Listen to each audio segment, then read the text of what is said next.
Dengan seizin yang mulia Pak Uskup Kesukupan Sebogang disaksikan oleh Pak Rudi dari PT Jarum, para romo, suster, dan tokoh-tokoh masyarakat Nias Barat, saya akan resmikan sekaligus kepemimpinan kita sebagai kepala daerah pemerintahan Kabupaten Nias Barat.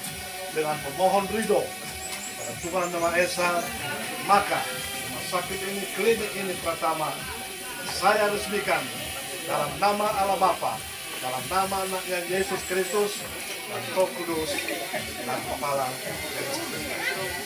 Amin.